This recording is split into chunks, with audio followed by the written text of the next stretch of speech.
First, I just wanted to say thank you for all the support. I did not expect this channel to blow up so fast. I was really shocked when I saw how many views and subs I'd gotten over the past week. I want to especially thank everyone who reblogged or tweeted or shared my videos. I'm not exactly at the top of my social media game, so that kind of thing really helps. I have a Tumblr and a Twitter you guys can follow if you want, but just to warn you, I am very new to Twitter, so I have no idea how it works. I am relatively active on Tumblr though. I posted some written reviews for shows like Recovery of an MMO Junkie and Ruby, and I plan to do some more in the future. I'm also going to open my Ask box, so while I really love and appreciate the comments I've been getting, seriously, some of them have made me smile so hard. If you really want to ask me something or hear some kind of response, ask me on Tumblr. Links for both Twitter and Tumblr are down in the description. Okay, now that I've gotten all that self-promo out of the way, hi! Welcome to the actual review! This is the third and final part of a 3-part series about the most recent Steven bomb. If you haven't seen the other 2 parts, you might want to watch them now. If you'd rather not, then here's a quick summary of what I talked about in both of them. In the first video, I talked about how the Connie and Steven conflict caused a lot of confusion and debate because of its unclear, at times contradictory message. In the second video, I talked about how the Beach City arcs are starting to feel a lot more static and mundane. Nobody ever changes in a meaningful way, and the town seems weirdly unaffected by the events that happened around it, despite the show's attempt to make it seem otherwise. In both videos, I also covered my frustration with the lack of Crystal Gem screen time, especially after an arc that was about Homeworld. This time, I want to talk about the, Homeworld gems? I'm talking about Steven's hippie, lesbian, farmer aunts, whatever. I actually don't have that much to say about them, so I'll end the series with something I neglected to say in the Lars video. I'll hold off on that part until the end. For now, let's just get this video started. I don't have much of a controversial opinion on this. I think everyone can agree that Lapis's actions in raising the barn were pretty hurtful. The only real disagreement is whether people can sympathize with her. This is exactly the kind of thing I wanted from the Connie and Steven conflict. At least with Lapis and Peridot, it's completely clear how Lapis did something wrong, or rather, how she hurt Peridot. The only unclear part is whether we as the audience should be sympathetic to Lapis, and at that point it's really just subjective. Some might argue that this is bad writing because Lapis hasn't made enough emotional progress to stay and fight. But honestly, I'm not surprised. I don't think Lapis is at the point where she can stand up to someone like the Diamond Authority. Sure, she can smack around a few rubies, but those guys were small fry. So yeah, that episode was fine. No complaints from me. Back to the Kindergarten was pretty decent too. The message here was clear and relatively uncontroversial. Peridot can't have the farm back, and she can't do anything to repair her relationship with Lapis when Lapis isn't even here. But she can do her best to move on. This episode also served as a way to mark Amethyst's progress. The parallels between this and On the Run show us that the Kindergarten isn't a shameful mistake to her anymore. It's a reminder that she's not alone. For the most part, I still didn't like the way the crystal gems were written in this bomb, but at least Amethyst got some spotlight. Oh, and speaking of parallels, the parallel between Steven and Peridot at the end of Raising the Barn was a cute way to tie things off, but it was kinda weird. Steven decided to give up on fighting, which hurt Connie, and then Lapis decided to give up on fighting, which hurt Peridot. So their situations aren't directly parallel, but rather perpendicular, I guess? I don't know, geometry. Either way, both of them are hurt because the people they love needed to have some space away from them. I feel like that clearly illustrates how driving people away from you can be hurtful, even if you did have a good reason for it. So you would think that that would warrant some kind of apology from Connie? I guess this is just another situation where the writers try to make parallels between Steven and the other characters, but it only partly works because the situations aren't exactly identical. I don't mind this particular parallel as much as I minded the Dewey one. At least the Peridot Steven parallel wasn't used to resolve the moral of the story. It's just one of those situations where it kinda makes sense if you don't think about it too hard. I have a few more nitpicks before we move on. It annoys me that Steven told Lapis and Peridot about what happened on Homeworld before he told any of the crystal gems. Also, I'm not sure if it was supposed to be dramatic irony, but sunflowers can't grow without sun.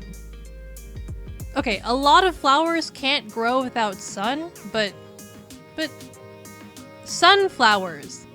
It's in the name. It feels like such a deliberate choice, so I can't help but think it must have been dramatic irony, but even if that's the case, it seems really silly to me that Steven wouldn't realize how dumb that idea was. I can understand why Peridot or Amethyst might think that, but Steven, he's sheltered, but is he really that sheltered? It just really threw me off. All in all, I thought that Raising the Barn and Back to the Kindergarten were the best episodes of The Bomb.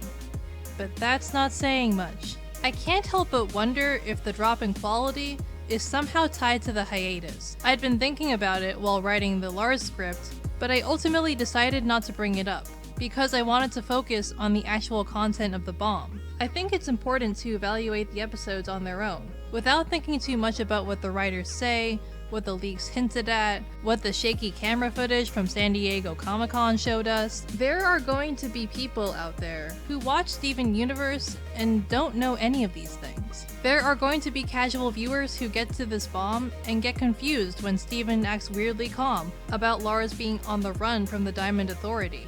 They're not going to know that it's okay not to worry about Lars. They're just going to go through all the episodes and take them as they are. Now, I don't know anything about the writer's intention. None of us do. But it feels awfully suspicious to me that the showrunners chose to show Lars of the Stars at Comic-Con. It almost feels like they were preparing us for the inevitable concern, reassuring us that Lars will be okay, so just relax and don't think about him for a few episodes. I don't know if people would have reacted the same way to this bomb if they hadn't known anything about Lars of the Stars. I feel like more people would have been upset or concerned or confused. Then again, it feels like everybody who cares about Steven Universe has seen that clip, but maybe not. Maybe this bomb still makes sense, even if the viewer goes in not knowing that Lars is okay. Still, even if that wasn't what the showrunners were trying to do, even if they weren't trying to reassure us, releasing Lars of the Stars first was really stupid. Let me put it this way. How would you feel if J.K. Rowling leaked the epilogue for Deathly Hallows before releasing the book? So when Harry is about to get killed, nobody cares. And hey, since nobody cares that Harry is in quote-unquote mortal danger, let's go through an extra 5 chapters about Luna Lovegood. Yeah, let's watch Luna Lovegood meet her future husband. Or no, better yet, let's watch her join a band. Won't that be fun? A band. Okay, that was obviously an exaggeration. Lars is not Harry Potter. He's a side character. And it's not like Steven literally left him to die, but it's the same idea. We end up caring less about a character's well-being because we already know that they're okay. The author told us so. So when that character goes off into grave danger, we don't care. So we don't mind being distracted by these other things that are kinda relevant to the little picture, but not so much to the big picture. But it's just so sloppy. At the very least, the characters should care. They don't have the same information that we do. But the showrunners dangle leaks in front of us like candy, so we focus less on the weird continuity errors and more on the hype. But we should have better standards than that. Sometimes when you're on a deadline, or a word limit, or whatever, you just can't figure out how to tie everything together, so you have no choice but to fudge it a little. But then that begs the question, what have they been doing this entire time? I don't listen to the podcast. I don't read interviews or follow the creators' Twitter accounts that closely, so I don't know if there was ever an explanation for the hiatus. If anybody has any idea, please comment. Seriously, I'd love to know. But it really does mystify me. I just don't know what's going on behind the scenes. I get the feeling that Cartoon Network has been messing with the writing process. I get the feeling that the bombs were not the format that the writers thought they were going to work with. So now they have to rewrite certain parts to fit the binge format. There are downfalls to writing things that are meant to be binged, and Steven Universe has suffered from a lot of them. They're forced to make connections between episodes that have nothing to do with each other. They're forced to create an overarching conflict that spans across all the episodes, even though it makes no sense for that conflict to be stretched out for so long. They're forced to cram a bunch of ideas into a few episodes, because after this bomb, the next one has to be about something else. Maybe I'm wrong, but whatever it is they're trying to do here, it's not working. For me, it's not working. There are still a lot of fans who didn't see or care about any of the flaws that I saw. I envy that, and honestly, I hope I'm wrong. I hope that Cartoon Network is not actually forcing the writers to cram episodes together and rush the pacing for the sake of some stupid format, because even though it worked for the Homeworld arc, that kind of writing is going to ruin the show. Thank you guys for watching this far. Hopefully it was as cathartic for you to watch as it was for me to write, record, and edit. I'll end this series on a relatively positive note, with the same thing I said to my friend after we finished the last episode of The Bomb. Well, on the bright side, we won't ever have to sit through that again. Take care.